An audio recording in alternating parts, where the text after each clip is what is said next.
Next आता है run of, next है स्टोरेज। फिर मैंने आपको लिखाया है 2/3 ऑफ द पार्ट जो है वो हमारा ओशंस है। हमारा जो 2/3 पार्ट है वो ओशंस है, उसमें 29% लैंड है और 71% वाटर है। 29% हमारा क्या है, लैंड, एंड 71% वाटर है। ओशन की जो एवरेज डेप्थ है, जो ओशन की एवरेज डेप्थ हमारी है वो है 3800 मीटर्स। ओशन की एवरेज डेप्थ कितनी है, 3800 मीटर्स। ये सारे फैक्ट्स आपको ओशन के टेम्परेचर, सैलिनिटी, जितने भी टॉपिक्स हम लोग आज करेंगे उन सारे टॉपिक्स को समझने में आसानी करेगा। नेक्स्ट आता है हमारा जो लैंड है वो लगभग 840 मीटर्स उसकी एलिवेशन है। ठीक, क्लियर। तो हमारा इसके बाद लिखेगा नॉर्थ पोल जो है वो हमारा सराउंडेड है बाय वाटर। अगर आप मैप को देखेगा, इसीलिए मैं आपसे कह रही हूँ आप लोग वर्ल्ड का मैप जरूर लेके आइएगा।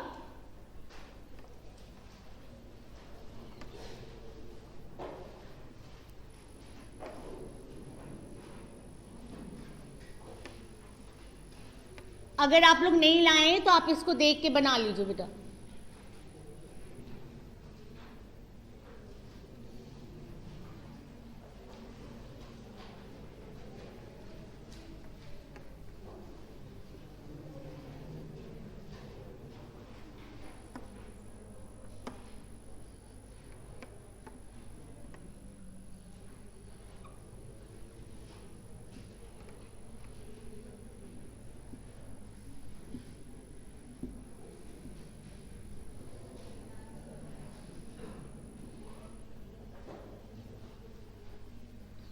ठीक, अब अगर हम नॉर्थ पोल, हमारा पूरा जो अर्थ सरफेस है वो हमारा अर्थ सरफेस इस तरीके से डिवाइडेड है।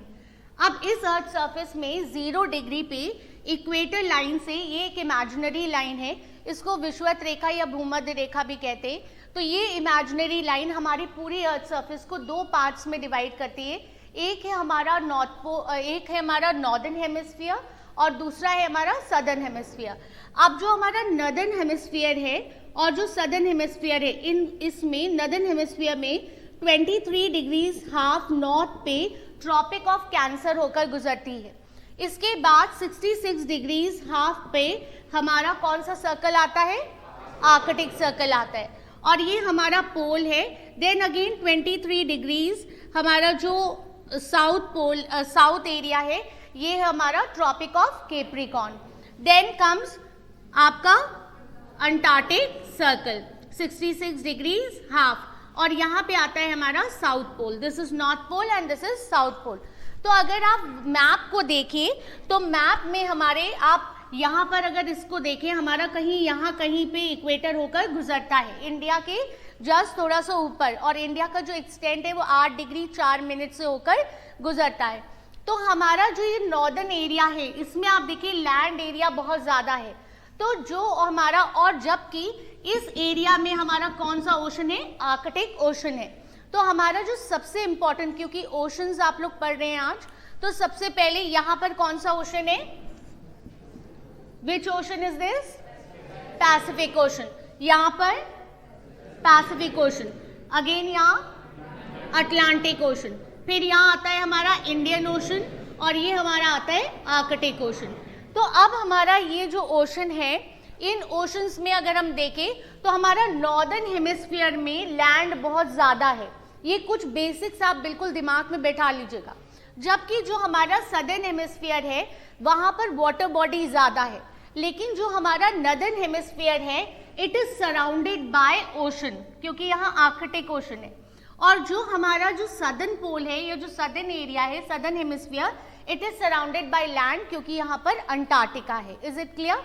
तो हमारा जो नॉर्दर्न हेमिस्फीयर है, नॉर्दर्न पोल जो है, north pole is surrounded by water and हमारा south pole is surrounded by land, that is Antarctica. अब दो कुछ इंपॉर्टेंट पॉइंट्स आते हैं, कई बार आपसे पूछा जाता है इस्थमस और स्ट्रेट में क्या अंतर है। तो इस्थमस लिखेगा, इस्थमस एक नैरो स्ट्रिप ऑफ लैंड है, एक बिल्कुल पतली स्ट्रिप ऑफ लैंड, जैसे आप यहाँ पर देख रहे हैं, एक नैरो स्ट्रिप ऑफ लैंड जो दो लैंड मास को कनेक्ट करती है।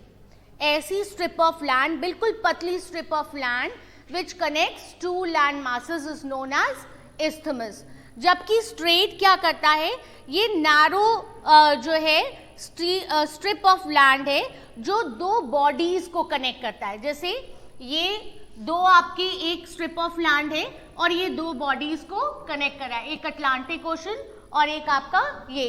तो इस तरीके से जो आपका इस्थमस है ये नैरो स्ट्रिप ऑफ लैंड है जो हमारे दो लैंड मासेस को कनेक्ट करता है।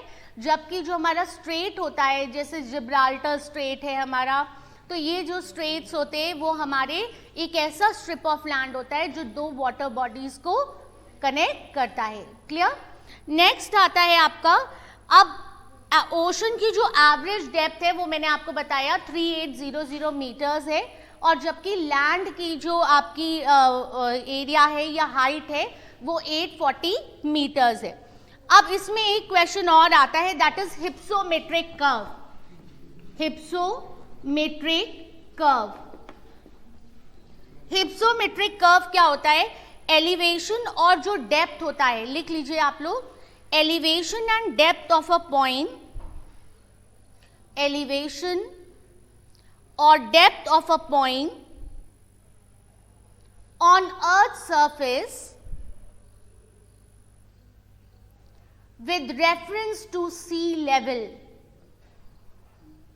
with reference to sea level। अब ओशंस जो हैं ये हमारा ओशन है, ओशन में हमारा हमेशा सन और मून की ग्रेविटी की वजह से टाइड्स उत्पन्न होते हैं, और जब टाइड्स उत्पन्न होते हैं यानी जब सन और मून दोनों की ग्रेविटेशनल फोर्स बहुत ज़्यादा होता है और ये पूर्णिमा के आसपास बहुत होता है, तो ऐसे टाइम पे जो हमारी वाटर बॉडी है वो ऊपर की ओर उठ जाती है, और जब ये ग्रेविटी कम होती है तो ये जो वाटर बॉडी नीचे की ओर जाती है, तब इसको हम कहते हैं एब, EBB एब कहते हैं। यानी जब वाटर राइज करेगा that is tied, and when water will reduce that is एब। इनके बीच में एक हमने मीन सी लेवल ले लिया है जहां से हम हाइट और डेप्थ को नापते हैं। तो जो मीन सी लेवल एरिया है जहां से हम एलिवेशन और डेप्थ को नापते हैं, उस कर्व को हम लोग कहते हैं हिप्सोमेट्रिक कर्व। जैसे मैंने आपको यहाँ लिखाया है, elevation and depth of point on earth surface, पृथ्वी के ऊपर जो अर्थ सरफेस के ऊपर जो ऊंचाई है और जो डेप्थ है with reference to sea level. जैसे हम आपसे कहें कि स्पॉट हाइट, आपने नाम सुना है, हैव यू हर्ड, या बेंचमार्क आपने नाम सुना होगा। तो बेंचमार्क क्या होता है? स्पॉट हाइट और बेंचमार्क दोनों में डिफरेंस होता है। अगर मान लीजिए ये हमारा कोई लैंड है और ये हमारा पॉइंट है, तो लैंड का मीन सी लेवल से जो पॉइंट की हम हाइट को ले रहे that is known as spot height, वो हमारा एक्चुअल स्पॉट हाइट होगा। लेकिन इस स्पॉट हाइट में मान लीजिए कोई बिल्डिंग है और इसका ये पॉइंट भी हमने इंक्लूड कर लिया, तो this plus this is known as benchmark. Is it clear? Okay, so हम मीन सी लेवल से ही हमेशा हाइट एंड डेप्थ को अज्यूम करते हैं, और इसको बनाने के लिए हम हिप्सोमेट्रिक ग्राफ का यूज या कर्व का यूज करते हैं। अब हिप्सोमेट्रिक कर्व को सबसे पहले कॉसिना 1921 ने बनाया था। कॉसिना, ये सारे इंपॉर्टेंट क्वेश्चंस हैं जो आपको पूछे जा सकते हैं। KAUSENA 1921, Cosina in 1921 made hypsographic curve by taking ocean as the base, by taking ocean as the base, by taking ocean as the base। अब हम लोग आते हैं रिलीफ स्ट्रक्चर पे या relief feature of the ocean floor. Ocean floor के एक relief होता है, जिस तरीके से हमारे सरफेस ऑफ द अर्थ पे माउंटेन्स, प्लेट्यू, प्लेन, ओशंस ये सब मिलते हैं, उसी तरह हमारा जो पूरा लैंडफॉर्म एरिया है, जो हमारा ओशन बॉडी है, वहाँ पर भी हम आपको रिलीफ वहाँ पर मिलता है। और इस ओशन फ्लोर रिलीफ को हम लोग अलग अलग नामों से जानते हैं। ठीक, तो सबसे पहले आप एक चार्ट बना लीजिएगा, एक चार्ट और एक डायग्राम हम लोग बनाएंगे। उस चार्ट से आपको जितने भी क्वेश्चंस होंगे वो बहुत इजीली आप लोग अटेम्प्ट करेंगे। ये किसी भी बुक में नहीं दे रखा है, सेल्फ मेड है, आप इसे ध्यान से बनाइएगा। ओके, सबसे पहले आप लोग डायग्राम बना लीजिए। ऊपर हेडिंग डालिएगा रिलीफ फीचर और the ocean basin division. 4 division है ओशन बेसिन के। तो सबसे पहला है कॉन्टिनेंटल शेल्फ। इसका आप लोग डायग्राम बनाइएगा, बहुत ध्यान से बनाइएगा क्योंकि इसमें से बहुत सारे क्वेश्चंस आते हैं। ये हमारा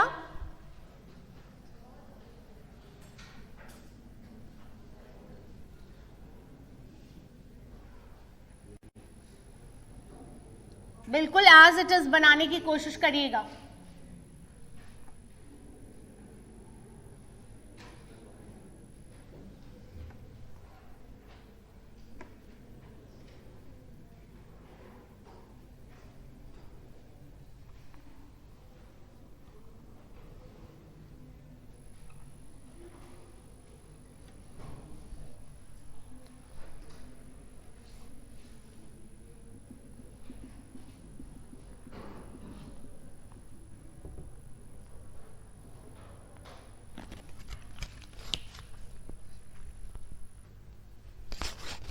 ये जो हमने डैश डैश लाइन दिखाई है, ये हमारी वाटर बॉडी है।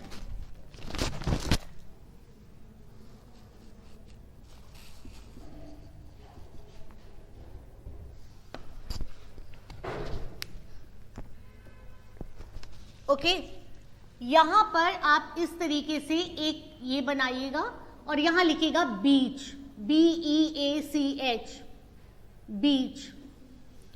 उसके बाद ये जो हल्का सा आप डेप्थ सा एरिया देख रहे हैं, this is continental shelf. Continental shelf, this is continental slope.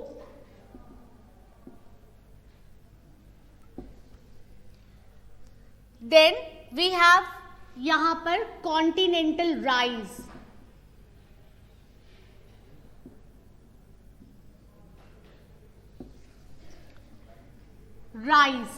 This is a basal plane.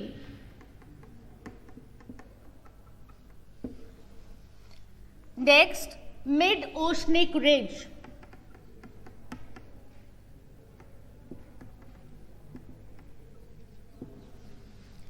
Then comes sea mount.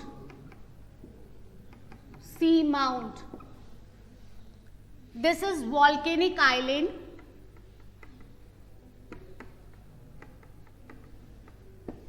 And this is gout. GUYOT.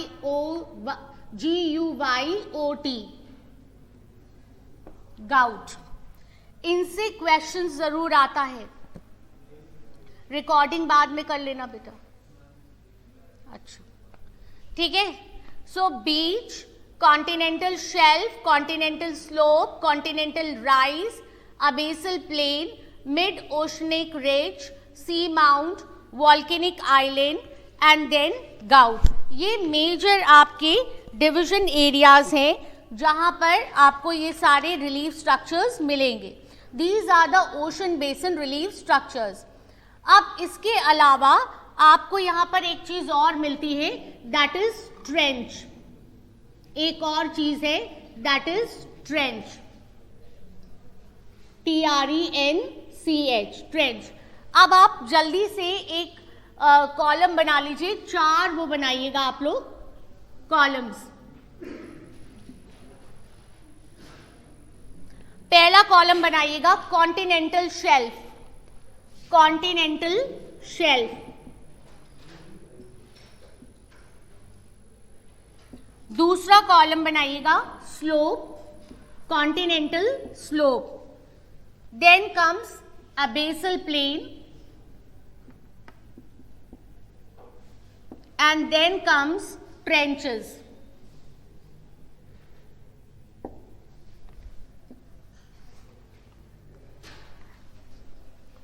पहला लिखिएगा, कॉन्टिनेंटल शेल्फ जो है it is partly submerged, continental shelf is partly submerged in water, partly submerged in water.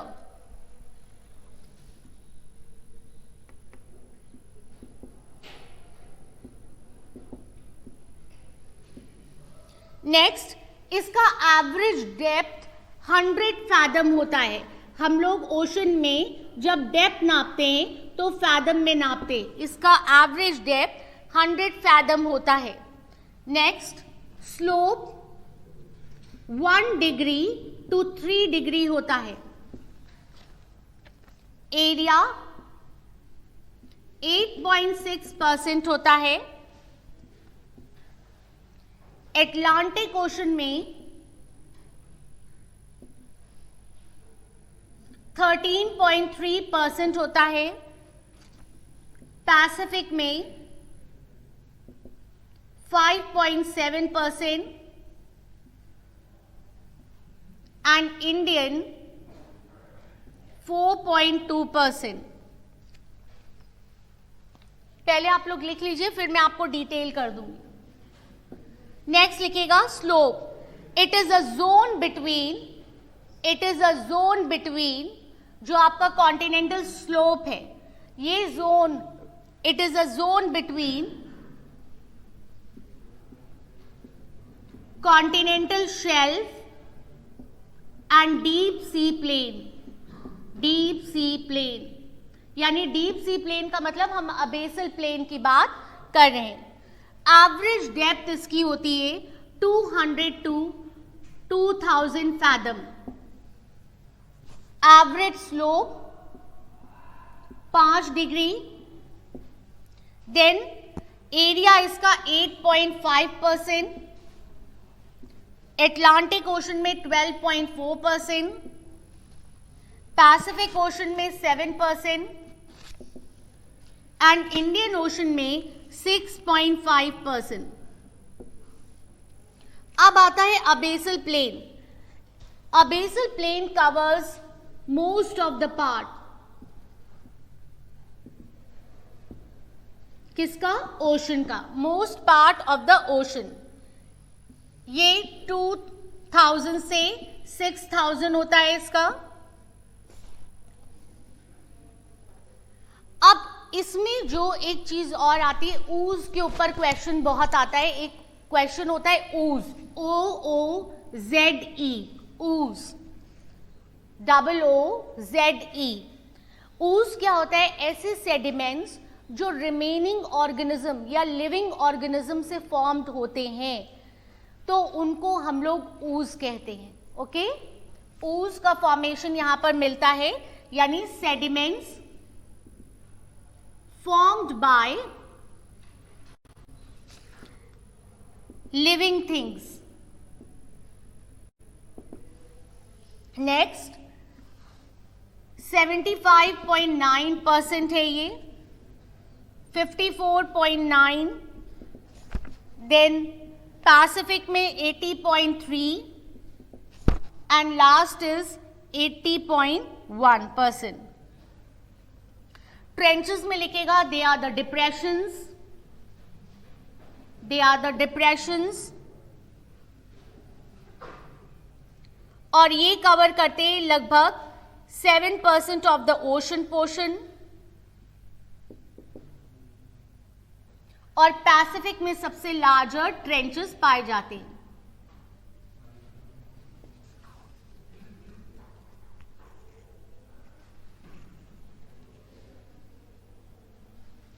ठीक, clear? अब मैं आपको इसको explain कर देती हूं. डीप्स में लिखिएगा, टोटल 57 डीप्स है वर्ड में. आप लोग के लिए रिकॉर्डिंग हो रही है, it will be uploaded. Try to understand. 57 deep in the word. If you will record, you will not be able to concentrate. 57 deeps हैं वर्ड में. हाईएस्ट डीप है पैसिफिक में 32. दिस इज द जिस्ट, बिल्कुल accurate gist है. आप इसको बिल्कुल रट लीजिएगा, मग अप कर लीजिएगा. हाईएस्ट पैसिफिक में है डीप 32, अटलांटिक में है 19 एंड इंडियन में है 6। सबसे डीपेस्ट ट्रेंच है Mariana trench in Pacific ocean. सबसे डीपेस्ट ट्रेंच है Mariana trench in Pacific ocean. अभी मैं इसका आपको मैप भी बनवा दूंगी, यहाँ जगह है तो मैं बना देती हूँ। यस, अभी मैं इसको एक्सप्लेन करूंगी, just give me a second. Shall I rub this?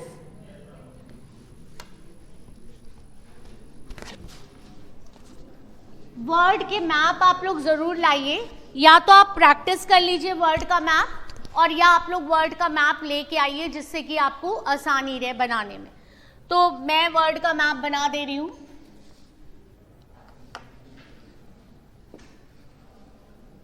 ये हमारा पैसिफिक ओशन है,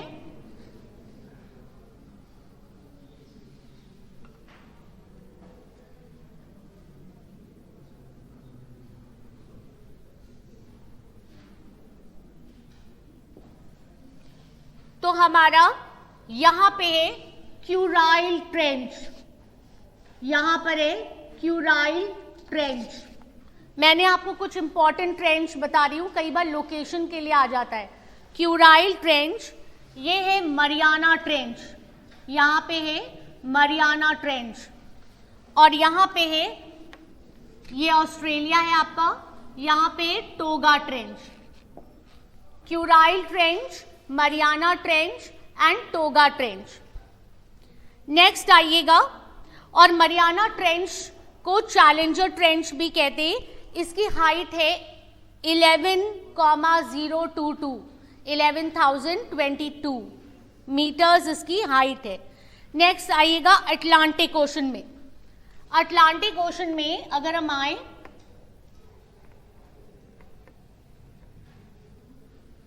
तो अटलांटिक ओशन में यहां पर है Puerto Rico.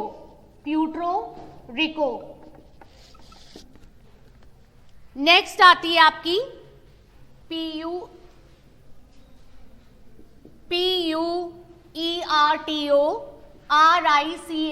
Puerto Rico. Then comes Romanche ROMNCHE and then comes sandwich. Sandwich पे बहुत सारे क्वेश्चन कई बार पूछे गए हैं। सैंडविच ये आपका अटलांटिक ओशन में है। नेक्स्ट इंडियन ओशन में, यहां से बोर्ड दिखाई देगा आप लोगों को, ओके। एक सुंडा ट्रेंच बनानी है, केवल यहां बना देती हूं।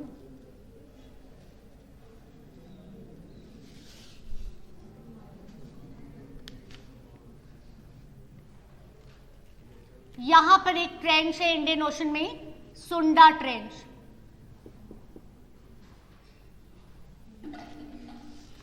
दिस इज सुंडा ट्रेंच।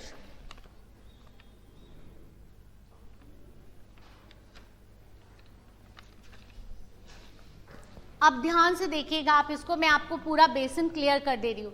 जिस तरीके से हमारे सरफेस के ऊपर हमें मिलते हैं माउंटेन्स, देन प्लेट्यूज, देन हमारे प्लेट्यूज के बाद हमें मिलते हैं प्लेन, और प्लेन के बाद हमको ओशन बॉडी मिलती है। This is mountain, then plateau, plains and then are oceanic body. बिल्कुल वैसे ही अगर आप इस पूरे डायग्राम को उलट दें, यानी इस डायग्राम को अगर आप उलट दें, यानी ये जो मैंने आपको गर्त बनाया है, ये जो आपको मैं ट्रेंच दिखा रही हूं, अगर इसको उलट दें तो ये हमारा, क्योंकि हमने आपसे क्या कहा है, Mariana trench is the deepest trench, okay. जैसे माउंट एवरेस्ट जो है वो हाईएस्ट पीक है, तो अगर हम इसको पलट दें तो ये हमारा क्या हो जाएगा, माउंटेन पीक हो जाएगा, ठीक। इसको अगर हम ऐसे पलटे, फिर ये प्लेट्यू, और फिर इस तरीके से हम आपको कोन, आइलैंड, ये सब नजर आएगा। यानी जैसा धरती के ऊपर है वैसे ही हमारा समुद्र के अंदर भी है। अब होता क्या है कि लगातार वेव्स जो हैं, ये ओशन बॉडी है और ओशन में लगातार वेव्स काम कर रही हैं। तो जब ये वेव्स काम करती हैं तो यहाँ पर लाकर सैंड वगैरह डिपॉजिट करती हैं, जिससे हमारे बीचेस का फॉर्मेशन होता है। इन बीचेस के फॉर्मेशन के बाद हमारा कुछ लैंड एरिया वाटर के नीचे सबमर्ज रहता है, वो हमेशा कॉन्टिन्यूसली नहीं रहता है, लेकिन अक्सर वो सबमर्ज रहता है, that is known as continental shelf. और ये जो शेल्फ होता है ये बहुत इंपॉर्टेंट ग्राउंड होता है, ये फिशिंग के लिए बहुत इंपॉर्टेंट ग्राउंड होता है, फिशेस की ब्रीडिंग के लिए बहुत इंपॉर्टेंट होता है। आपने कोरल या मूंगा के बारे में सुना होगा, जो आप अंगूठी भी पहनते हैं, तो मूंगा जो या कोरल जो है वो भी बहुत इंपॉर्टेंट है, तो उसके लिए भी बहुत इंपॉर्टेंट है। और प्लैंकटन जो भोजन फिशेस के लिए होता है उसके लिए भी कॉन्टिनेंटल शेल्फ एक बहुत इंपॉर्टेंट एरिया होता है, और ये डिपोजिशन से ही बनता है। तो पहला आता है हमारा कॉन्टिनेंटल शेल्फ। ओके, अब ये कॉन्टिनेंटल शेल्फ पार्टली सबमर्ज रहता है वाटर से।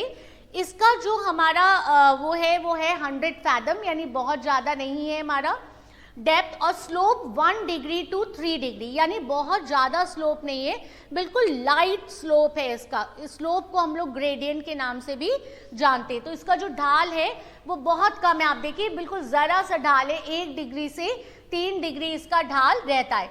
एरिया इसका 8.6 है, जबकि ये जो हमारा स्लोप देखिए इसका 8.5 है, और सबसे ज़्यादा हमारा एबेसिल प्लेन है, यानी जो हमारे समुद्र है, जैसे हमारे अगर हम इंडिया को देखें तो इंडिया में सबसे ज़्यादा हमारा गंगा ब्रह्मपुत्र मैदान ही सबसे बड़ा है, इसके अलावा कोस्ट के पास भी हमारे प्लेन एरियाज बनते हैं।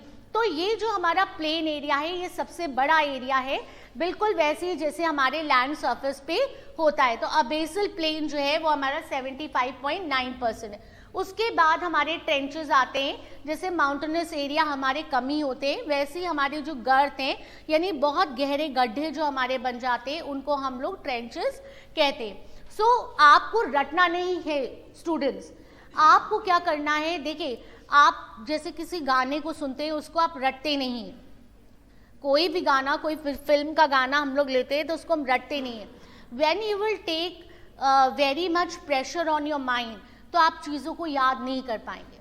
टेक इट कैजुअली, इसको ऐसे पढ़िए, जब आप इसको ये सोच के पढ़ेंगे कि हमें नौकरी पानी है, हमें ये करना है, तो आप कभी भी जो है सर्वाइव नहीं कर पाएंगे। इंजॉय योर स्टडीज़, अपनी पढ़ाई को इंजॉय करिए, पढ़ते वक्त सिर्फ पढ़ाई करिए।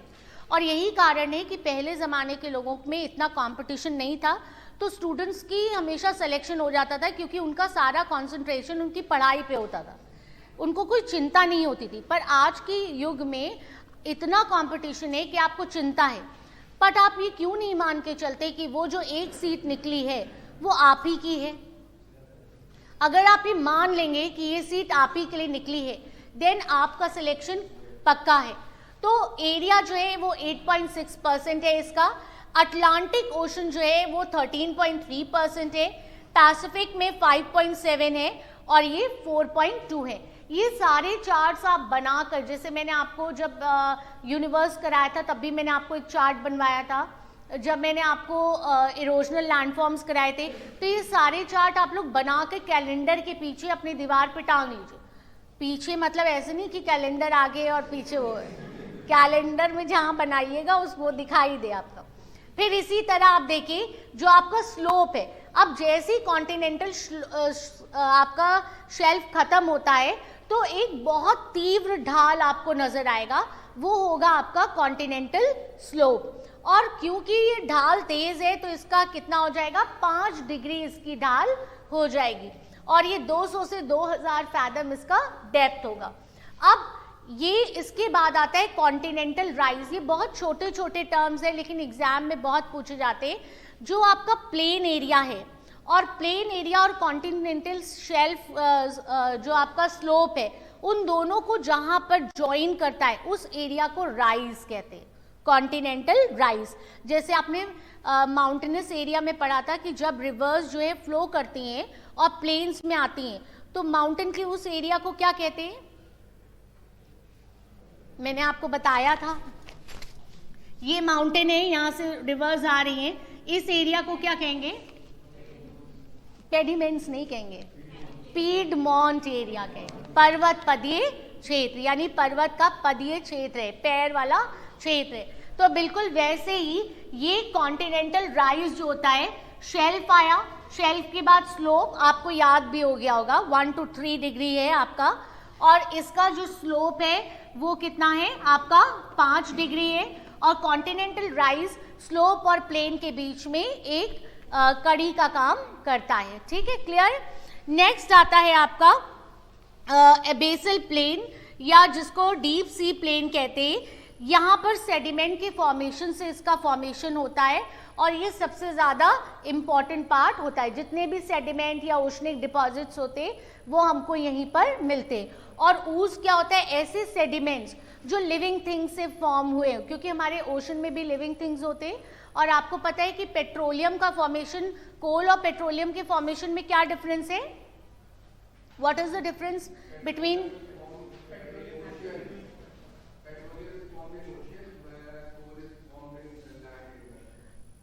फिर एक और डिफरेंस बताओ। You are right, very good. जो पेट्रोलियम है या जो नेचुरल गैस है, उनका फॉर्मेशन ओशंस में जो एक्वाटिक लाइफ, फ्लोरा फौना के दम, flora means plants and fauna means animals, तो पेट्रोल का फॉर्मेशन ओशन डिपॉजिट में लगातार दबने के कारण हमारे पेट्रोल का फॉर्मेशन हुआ। जबकि जो हमारे कोल का फॉर्मेशन हुआ है वो बहुत बड़े बड़े ऊंचे जो पेड़ थे, पेड़ों में कार्बन डाइऑक्साइड होता है और कोल में सबसे ज़्यादा कार्बन होता है, और एंथ्रेसाइट में 80% से अबव आपका कार्बन कंटेंट होता है। क्योंकि जो हमारा कोल है वो 4 तरीके का होता है। कौन कौन सा? एंथ्रेसाइट, बिटुमिनस, लिग्नाइट एंड पीट। तो इसको डिवीजन किस बेसिस पे किया है? On the basis of carbon content के बेसिस पे ही किया है। तो वही चीज़ है कि ऐसे सेडिमेंट्स जिनका अब बहुत दिन तक जब ये पेड़ दब गए तो इनकी वजह से क्या हुआ, जो बाकी चीज़ें थी वो निकल गई और कार्बन डिपॉजिट हो गया और उससे कोल का फॉर्मेशन हो गया।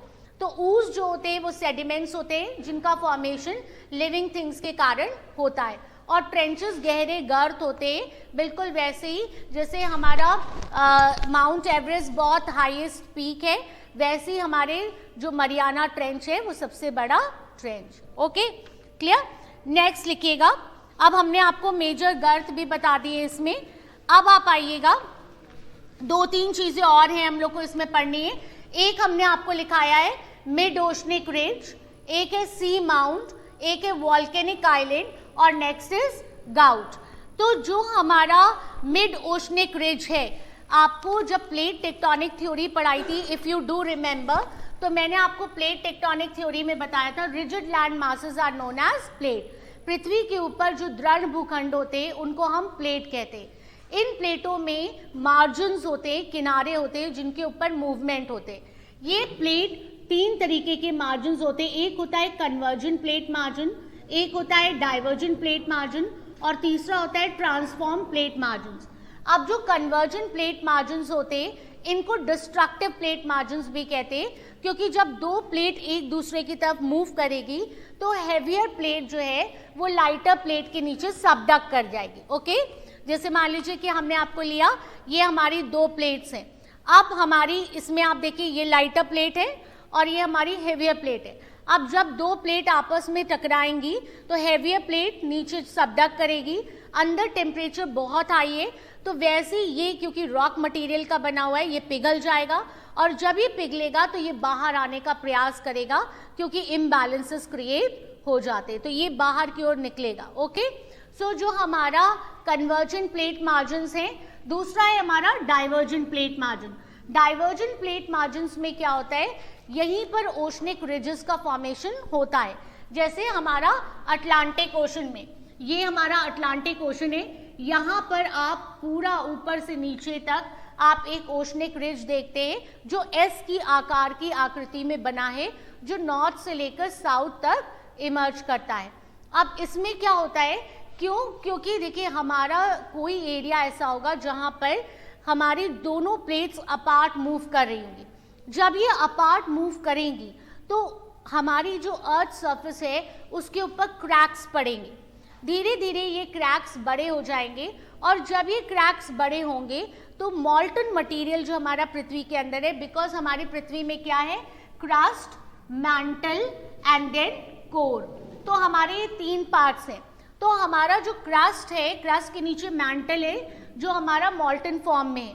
तो जैसे ये दो पार्ट्स अपार्ट मूव करेंगे, मॉल्टन मटेरियल बाहर की ओर आने का प्रयास करेगा और न्यू फॉर्म या जब ये ऊपर आने का प्रयास करेगा, जैसे मान लीजिए आप दोनों सीट पे बैठे, अब मैं बीच में अगर किसी को बैठा दूंगी तो आप क्या करेंगे, किनारे की ओर शिफ्ट होने लगेंगे। तो the movement new crust form करता है, हमारा जो साइड का पोर्शन है वो मूव करना शुरू कर देता है। और यहीं से कंसेप्ट आया था सी फ्लोर स्प्रेडिंग का, जो हैरी हेस ने दिया था कि लगातार हमारे, क्योंकि वेगनर ये एक्सप्लेन नहीं कर पाया था कि फोर्सेस क्या हैं जिसकी वजह से ये मूवमेंट हो रहा है। तो हमारा जो हमारा मिड ओशनिक रिज है, ये वो रिज है जहाँ से मॉल्टन मटेरियल बाहर आता है और न्यू बेसाल्ट का फॉर्मेशन यहाँ पर होता है। नेक्स्ट आता है हमारी, ये तीन चीज़ें बहुत इंपॉर्टेंट है, सी माउंट, वॉल्केनिक आइलैंड और गाउट्स।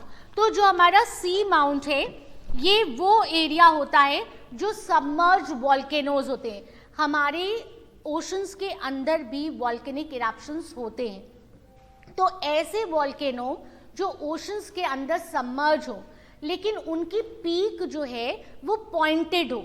Just see in the diagram, seamount का जो टॉप है वो जो है वो कैसा है, पॉइंटेड है।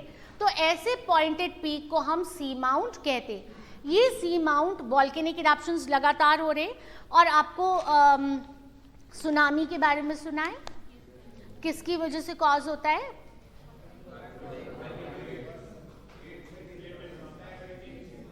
सब बता दो, कुछ ना कुछ तो होगा ही। प्लेट टेक्टोनिक, वॉल्केनिक और लैंडस्लाइड, मेनली अर्थक्वेक की वजह से होता है। अर्थक्वेक की वजह से होता है।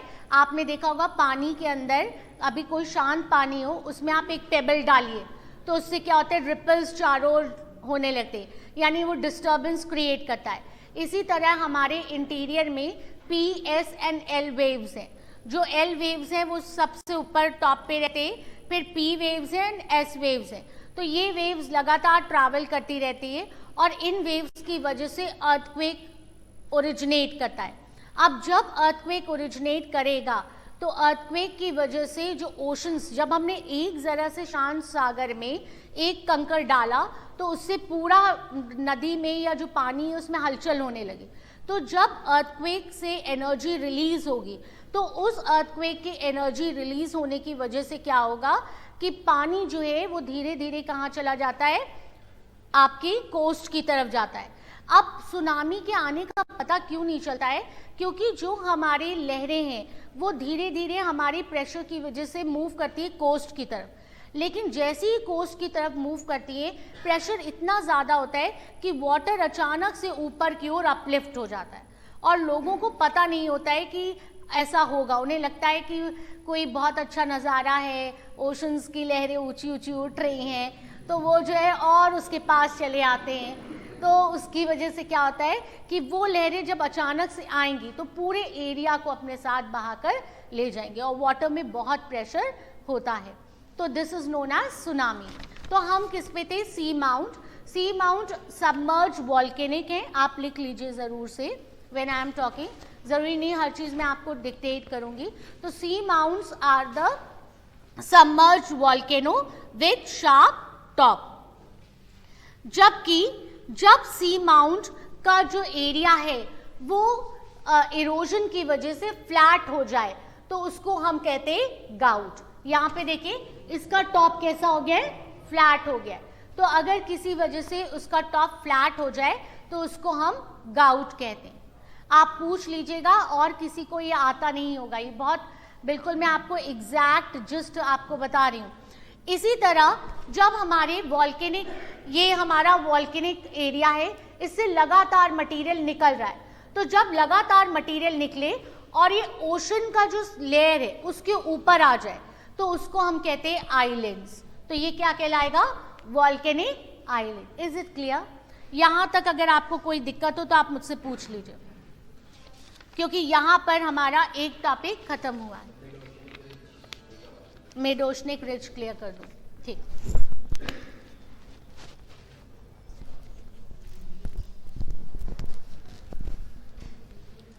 देखिए मिड ओशनिक रिज में होता क्या है, हमारी प्लेट्स, हमारा जितना भी कॉन्टिनेंट्स है एंड ओशंस है वो हमारे रिजिड लैंड मासेस यानी प्लेट पर स्थित है। और ये रिजिड लैंड मासेस, हमारा जो पूरा अर्थ सरफेस है वो हमारा डिवाइडेड है एक crust, then mantle and then cores. This is crust, this is mantle and this is core. Crust हमारा हार्ड पार्ट है और ये हार्ड पार्ट पे हमारे सारे कॉन्टिनेंट्स एंड ओशंस अवस्थित है। अब जो हमारे रिजिड लैंड मासेस है उनके नीचे हमारे अर्थ, मैं ये रब कर दूं,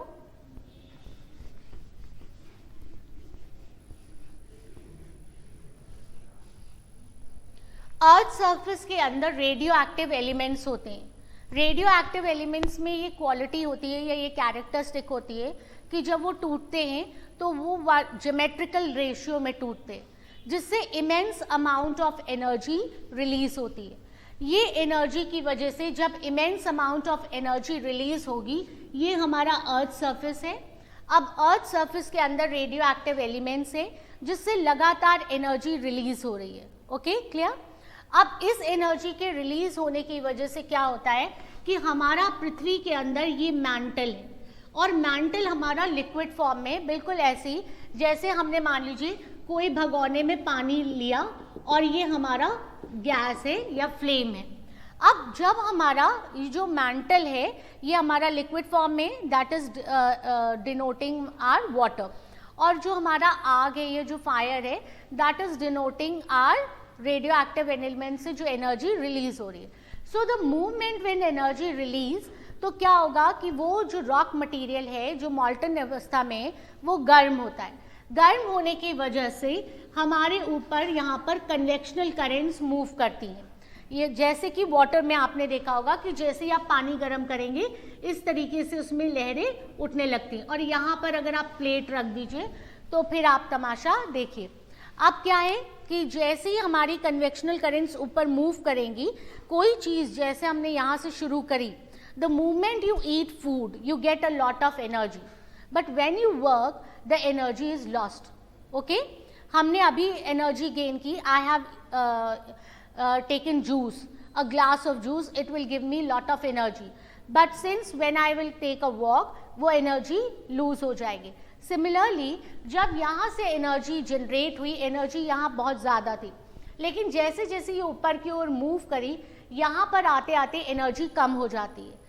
पर्टिकुलरली मतलब इस पॉइंट से, अगर हम इसे ए पॉइंट माने और इसको हम बी पॉइंट माने, अब एनर्जी लूज हुई तो उसकी वजह से हमेशा गर्म चीज़ ऊपर की ओर उठती है और ठंडी चीज़ नीचे की ओर मूव करती है। ये एयर में भी कंसेप्ट है। अभी जब मैं आपको विंड्स क्लियर कराऊंगी तब आपको और ज़्यादा क्लियर होगा। तो ये बहुत गर्म था, बी पोर्शन पे आके ये ठंडा हो गया, तो ये अब क्या हो गया, नीचे की ओर मूव करने लगा। इस तरीके से लगातार कन्वेक्शनल करेंट्स चलते रहते हैं। ओके, इसी तरह यहाँ पे भी ये कन्वेक्शनल करेंट्स चल रहे हैं, सब जगह कन्वेक्शनल करेंट्स चल रहे हैं और ये इस तरीके से मूव कर रहे हैं। अब अगर आप ये वाला एरिया देखें तो यहाँ पर अपार्ट मूवमेंट हो रहा है, यानी this is a constructive plate margin, जहाँ पर अब नया किसी नए क्रस्ट का निर्माण होगा। लेकिन वहीं पर अगर आप इसको देखें, ये एरिया, तो यहाँ पर दो प्लेट एक दूसरे की तरफ मूव कर रही है, यानी this is destructive plate margin जो आपस में टकराएंगी। Okay, clear? बात समझ में आ रही है?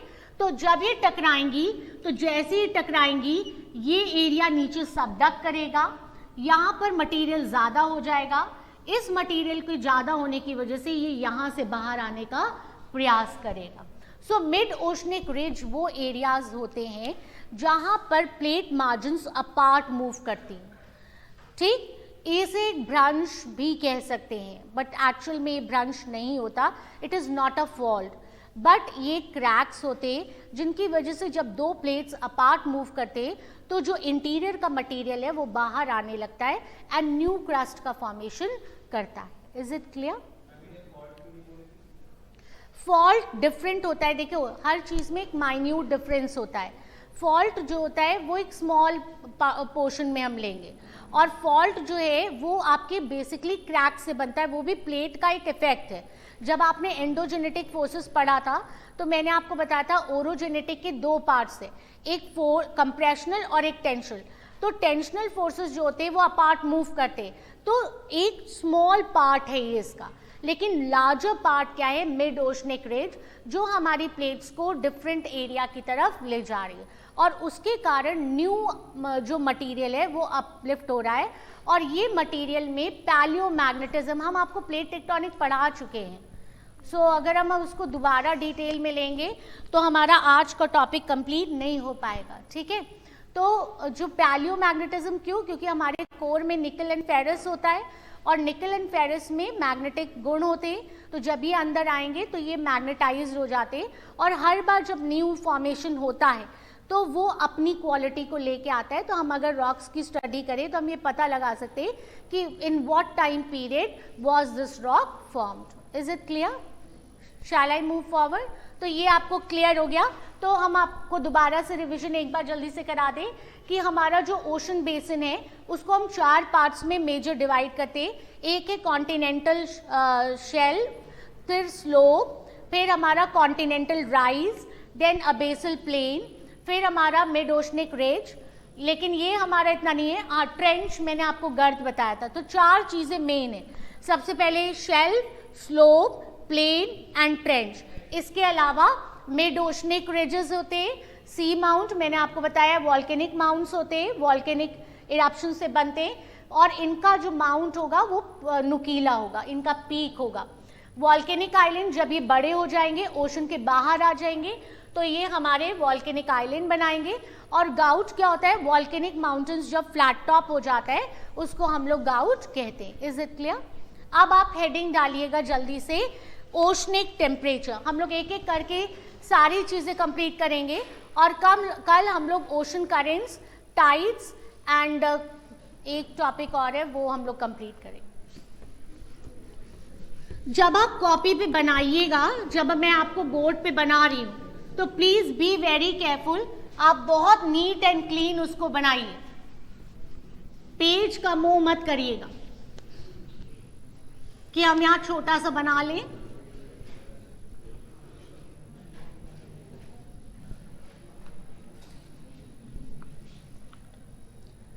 लैंड के टेम्परेचर और ओशन के टेम्परेचर में बहुत ज़्यादा डिफरेंसेस होते हैं। जो हमारा लैंड का टेम्परेचर है और जो हमारा ओशन का टेम्परेचर है, दोनों में डिफरेंस होता है।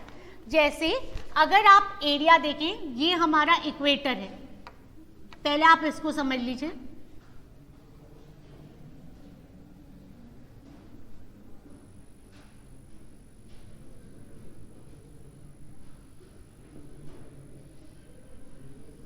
एंड देखिए स्टूडेंट्स, जब हम लोग विंड पढ़ेंगे ना तो इन सब चीज़ों की बहुत ज़रूरत पड़ेगी। ये सारी चीज़ें एक दूसरे से इंटर रिलेटेड है।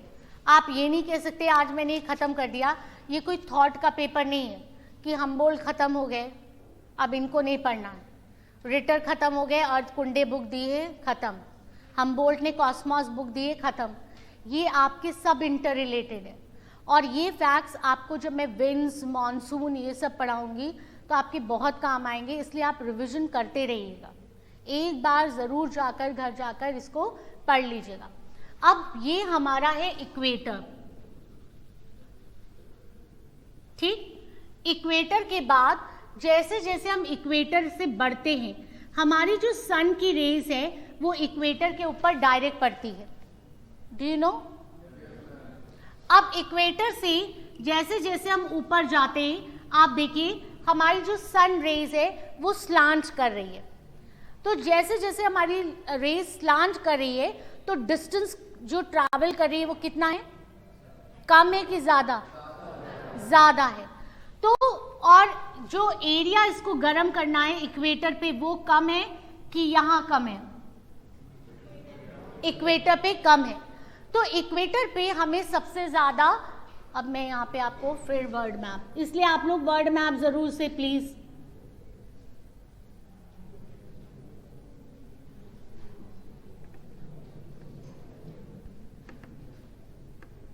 साथ में बनाइए, ऐसा थोड़ी ना है कि नहीं बनेगा।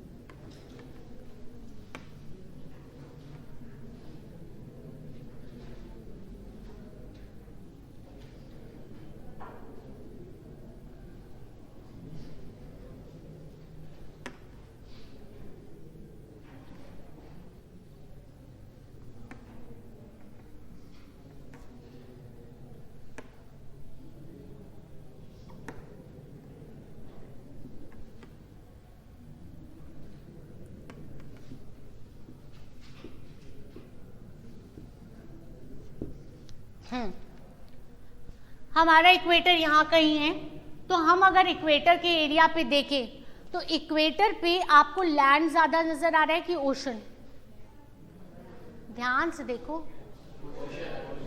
ये हमारा इक्वेटर की लाइन है, इक्वेटर की लाइन पे हमारे ओशन ज्यादा नजर आ रहा है। बहुत सारे क्वेश्चंस आप आईएएस बीसीएस में ऑब्जर्वेशन से ही कर ले जाएंगे। अगर आपके बेसिक कंसेप्ट्स क्लियर हैं तो आपको क्वेश्चन पे ज़्यादा ध्यान देने की ज़रूरत नहीं है, बस आप क्वेश्चन को पढ़ेंगे ऑटोमेटिकली आंसर निकल के आ जाएगा। हमारा जो इक्वेटर एरिया है उस एरिया में हमारे वाटर बॉडी सबसे ज़्यादा पाया जाता है। अब वाटर बॉडी इक्वेटर पे, इस कंसेप्ट को समझिएगा, सन की रेज इक्वेटर पे डायरेक्ट पड़ रही है, ठीक, डिस्टेंस ट्रैवल भी कम है और एरिया जितना गर्म करना है वो भी कम है। ऐसे समझिए कि अगर मेरे को सर्दियां हैं और मैं अपना हीटर अपने बिल्कुल सामने रख लूं तो मुझे हीट ज़्यादा मिलेगी कि कम? ज़्यादा मिलेगी। तो और जैसे जैसे हम ऊपर जाएंगे वैसे वैसे क्या होगा, हीट रिड्यूस होती जाएगी, ठीक। अगर हीट रिड्यूस होती जाएगी तो सबसे हाईएस्ट टेम्परेचर कहाँ पे होना चाहिए? तो क्या इक्वेटर पे सबसे हाईएस्ट टेम्परेचर है? ट्रॉपिक्स पे ज्यादा टेम्परेचर है, क्यों?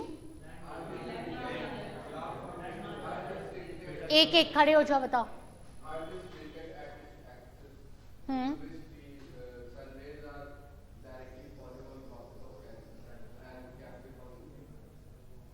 डायरेक्टली का तो कोई कंसेप्ट ही नहीं है बेटा।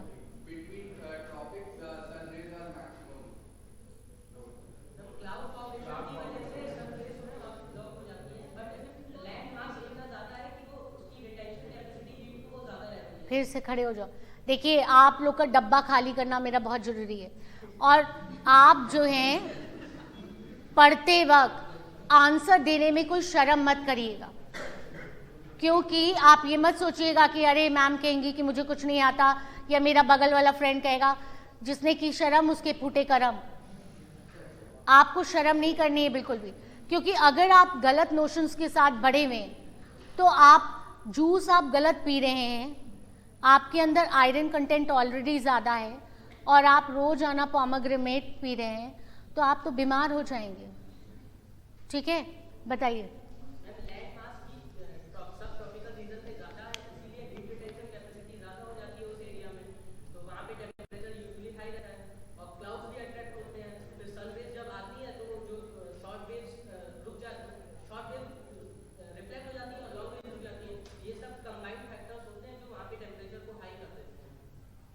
What are short wave? Please students, ये प्रॉब्लम आपके पास भी आएगी, आप ध्यान से सुनिए। यस। नहीं, मैंने पूछा व्हाट इज शॉर्ट रेज।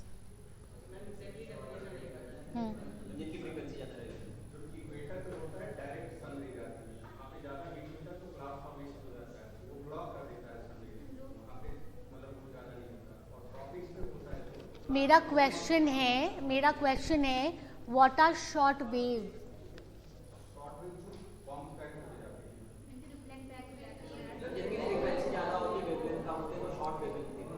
आप है साइंस के स्टूडेंट, हम है ज्योग्राफी के स्टूडेंट, हम ज्योग्राफी वे में बताए।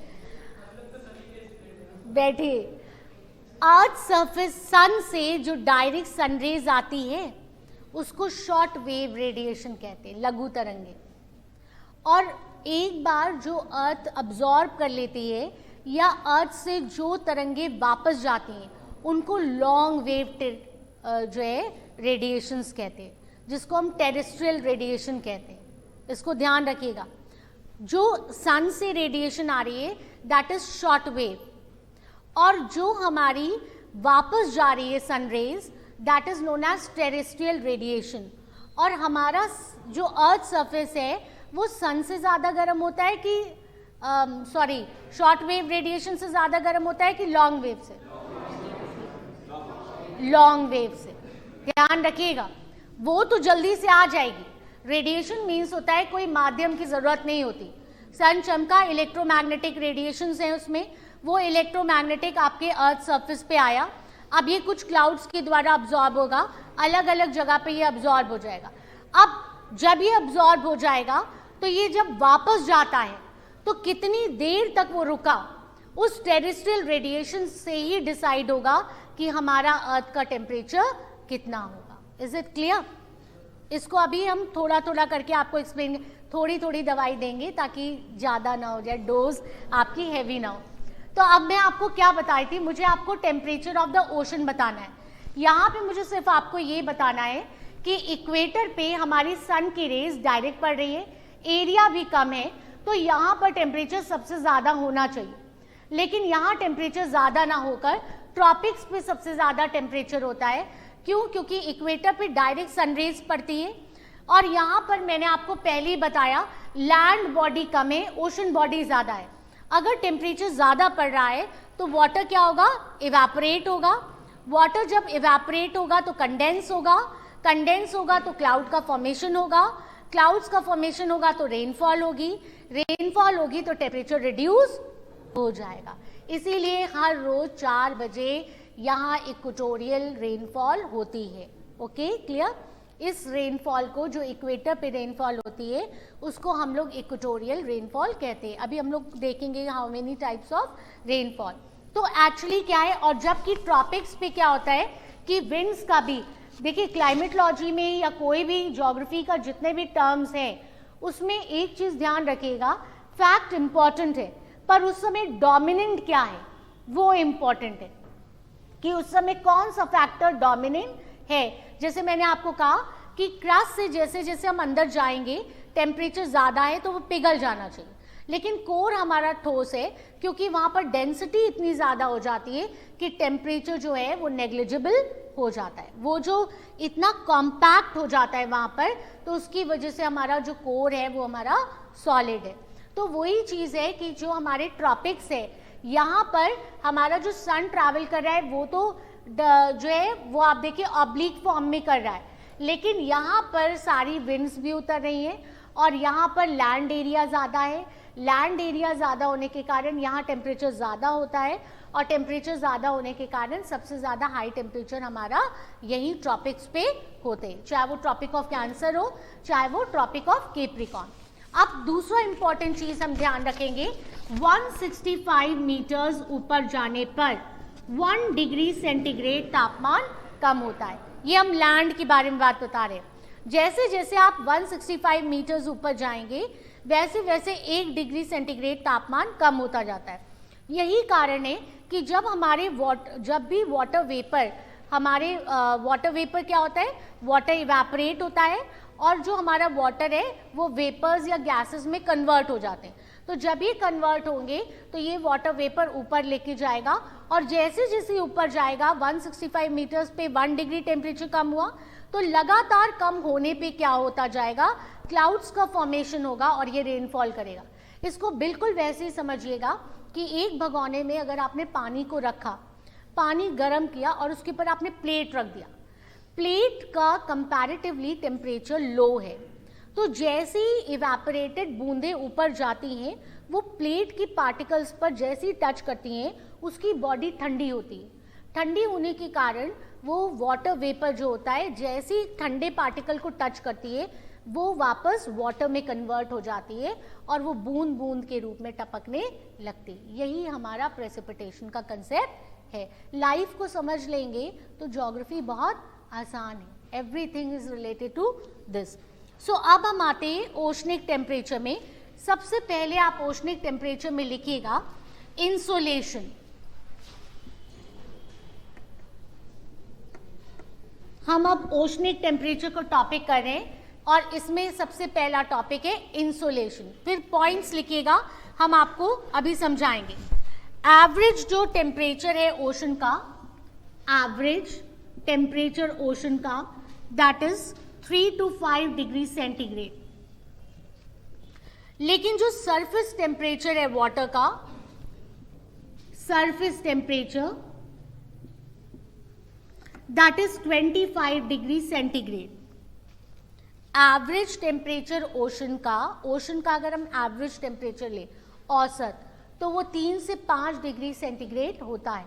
लेकिन अगर हम सरफेस टेम्परेचर ले तो वो 25 डिग्री सेंटीग्रेड होता है। आगे लिखिएगा, नेक्स्ट लिखिएगा, factors affecting temperature of ocean.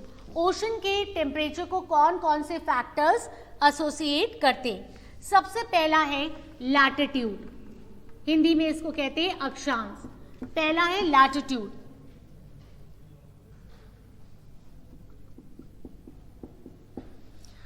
दूसरा है आपका variation due to hemisphere, variation due to hemisphere. Hemisphere का मतलब क्या हुआ, northern hemisphere and southern hemisphere.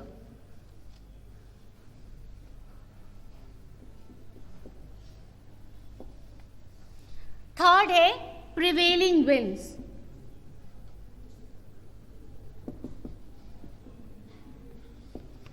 Fourth है ओशनिक करेंट्स।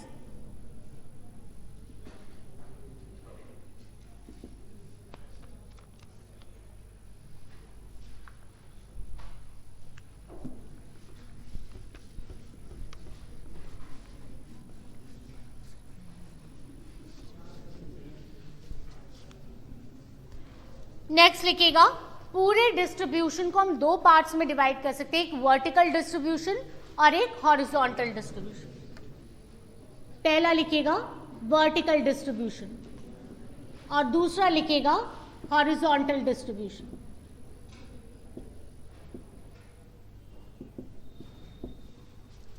वर्टिकल डिस्ट्रीब्यूशन में लिखिएगा, फर्स्ट लेयर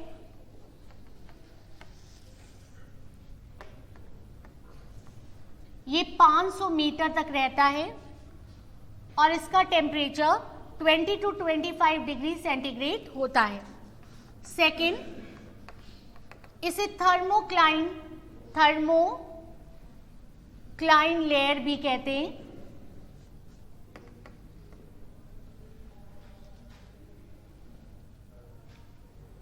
इसमें रैपिड डिक्रीज इन टेम्परेचर होता है और ये 500 to 1000 मीटर होता है, -1000 मीटर। और थर्ड लेयर है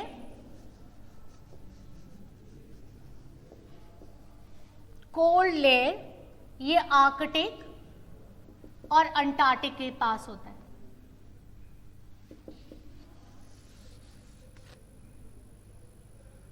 नेक्स्ट आइएगा हॉरिजॉन्टल।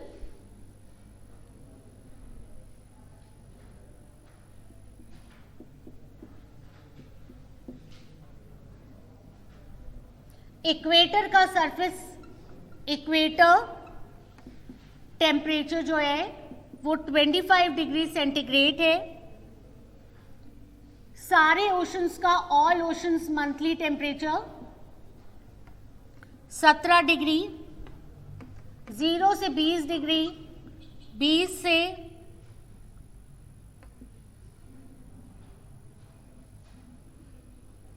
40 डिग्री, फिर 60 डिग्री, फिर 90 डिग्री।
देखिए आप टेम्परेचर को समझिएगा।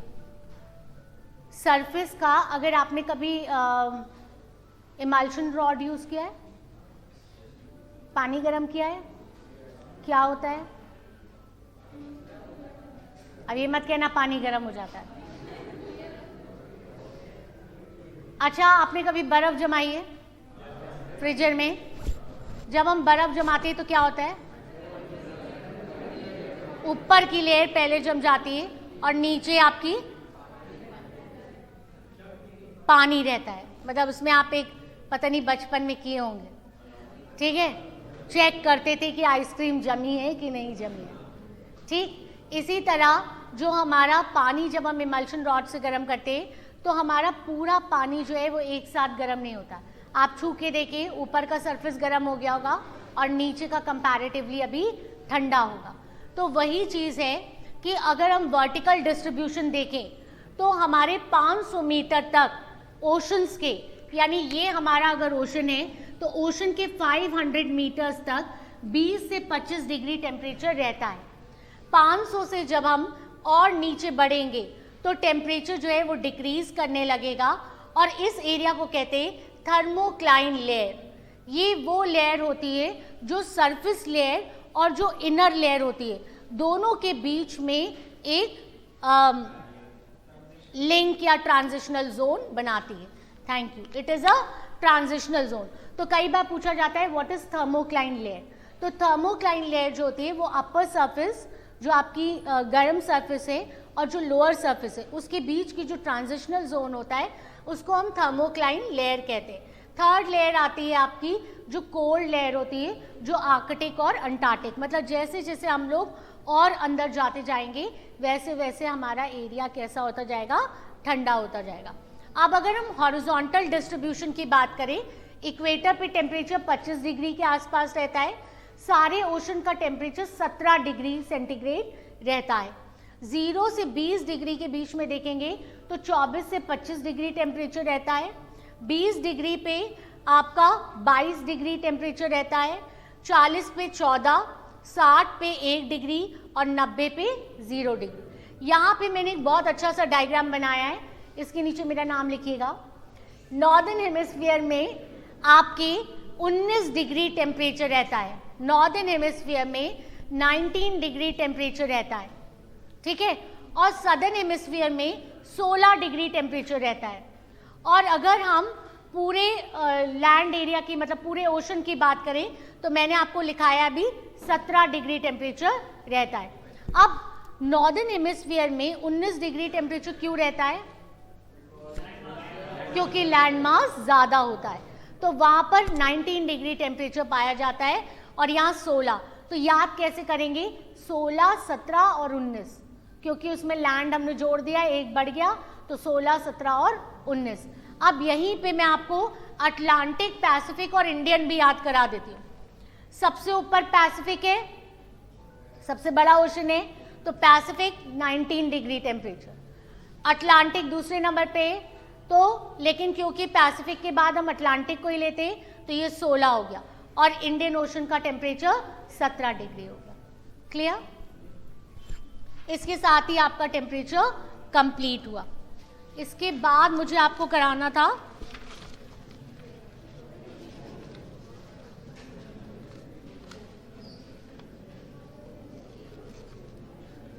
अभी क्या टाइम हुआ है? 1 मिनट बचा है ना, तो मैं आपको रिवर्स एंड लेक्स भी कंप्लीट करा देती हूँ।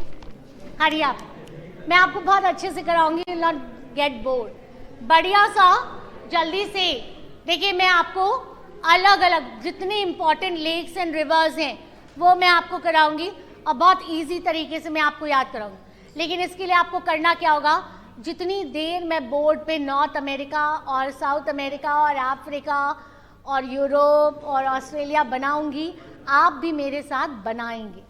आई will check your copy, okay? Hurry up, and I hope आप लोग हाथों से ही बनाते हैं।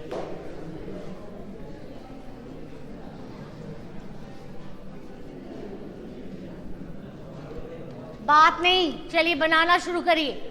सबसे पहले हम लोग लेंगे नॉर्थ अमेरिका की रिवर्स। आपको बात नहीं करना, मैं आपकी कॉपी चेक करूंगी, ईच एंड एवरी।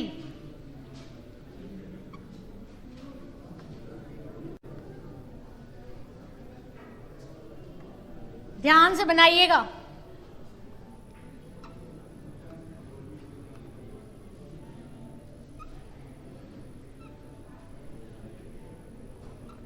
ये बनाने में बात की क्या जरूरत होती है भाई?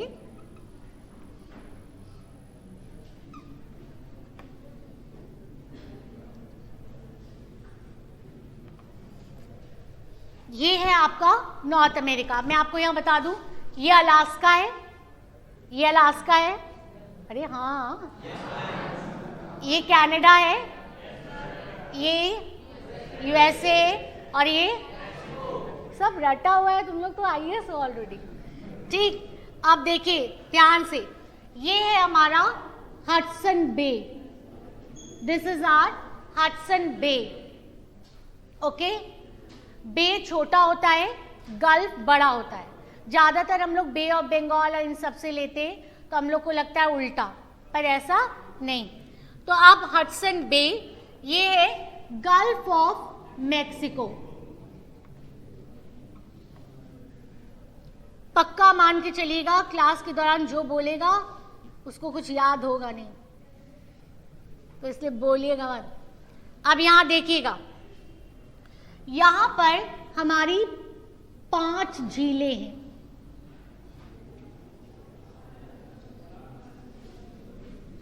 मैं आपको याद करने का तरीका बताऊंगी अगर पिन ड्रॉप साइलेंस रहेगा, बिल्कुल रटा दूंगी मैं आपको। तो सबसे पहला जो हमारा है वो है हमारा, यहां पर एम लिख लीजिए, ठीक। उसके बाद हमारा आता है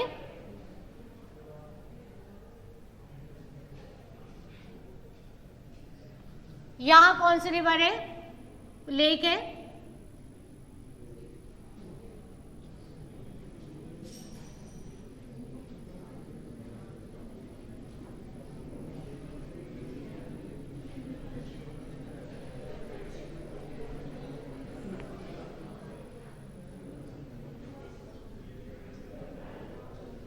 बताइए, ठीक।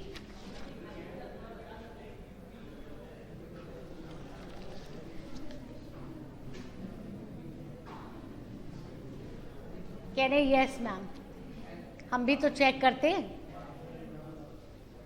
सबसे पहले सुपीरियर, ह्यूरन, ओरियो, Erie and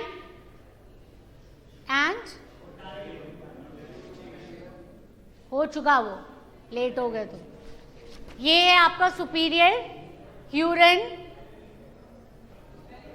Ontario, Erie and Michigan. Okay, ये तो लेक से ही, रिवर्स नहीं है। मैंने ये आपको इसलिए बनाया है क्योंकि आपको जल्दी से जो है रिवर्स इसके थ्रू मैं समझा सकूं। अब इसको हम याद कैसे करेंगे?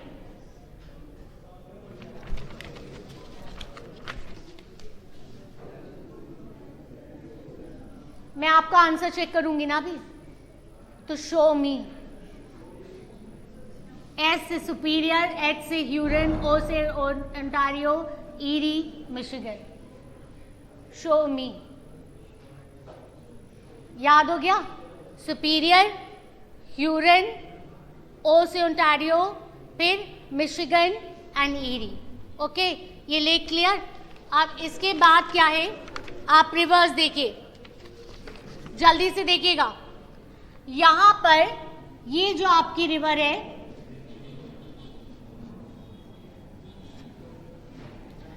यहां पे मेन रिवर आपकी आती है, ये है मिसिसिपी रिवर। मार्क करते रहिएगा साथ में। सबसे पहली रिवर है मिसिसिपी रिवर। ये कनाडा से ओरिजिनेट करती है और गल्फ ऑफ मैक्सिको में जाकर गिरती है, मिसिसिपी। ह्यूरन, HURON, ठीक है। मिशिगन रिवर कनाडा से ओरिजिनेट करती है और ये जाके गिरती है गल्फ ऑफ मैक्सिको में। इधर उधर ध्यान मत दीजिए, उन लोगों को कम पढ़ाया गया, ठीक। दूसरा है आपका यहां पर मिसौरी रिवर, ये मिशिगन, दूसरा मिसौरी, और तीसरी रिवर है ओहियो, यहां पे ओहियो। ओहियो के बाद यहां पे आपकी Columbia, Columbia, this is Columbia, और फिर कोलंबिया के बाद है आपकी यहां पर कोलोराडो। ये मेन रिवर्स है, ठीक है।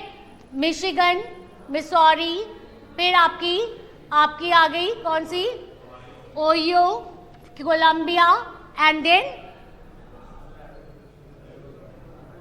और यहां पे एक रिवर है Rio Grande, Rio Grande. Clear है? नेक्स्ट आइएगा,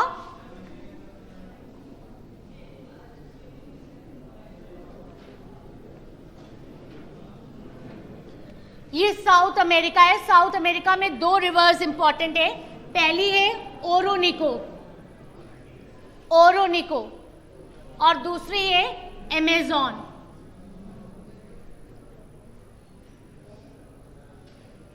नाइल रिवर के बाद अमेज़न सबसे लंबी नदी है। नाइल के बाद अमेज़न सबसे लंबी नदी है और यहां सबसे ज्यादा हाईएस्ट बायोडाइवर्सिटी पाई जाती है। नेक्स्ट आइएगा अफ्रीका।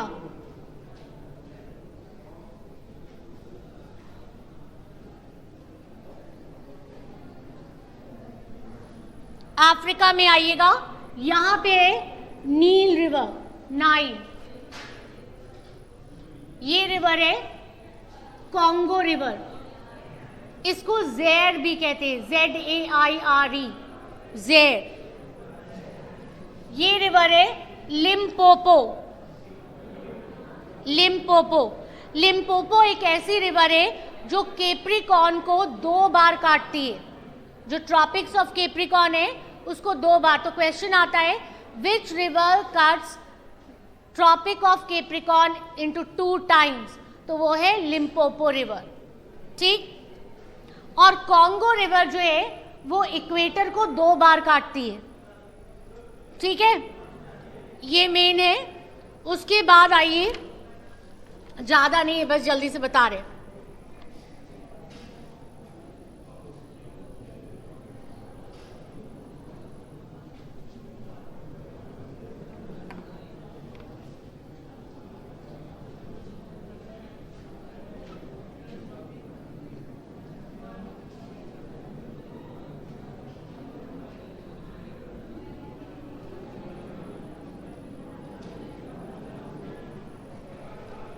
यहां आइए, ये आपका ब्लैक सी, ब्लैक सी के पास गिरती है Danube river, DENUBE, Danube river. यहाँ पे कैस्पियन सी, कैस्पियन सी में 2 रिवर्स गिरती हैं, एक है वोल्गा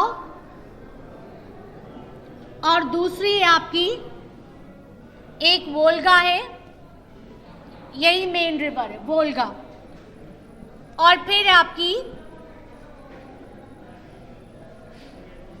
यहां पर Thames river, THAMES, Thames river,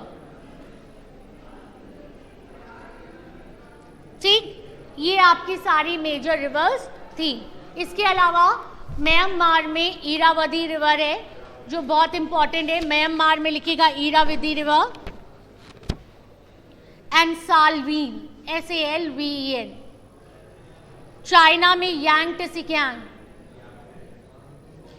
it is the longest river of Asia, ठीक है। तो मेजर रिवर्स कंप्लीट हो गया है, टेम्परेचर कंप्लीट हो गया है, ओशन रिलीफ कंप्लीट हो गया।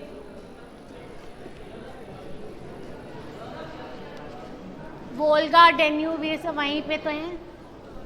मेन रिवर्स बस इतनी ही करो जो क्वेश्चन में पूछा है। क्या चीज? इक्वेटर को कौन सी रिवर दोबारा काटती है? कॉन्गो रिवर या ज़ेर।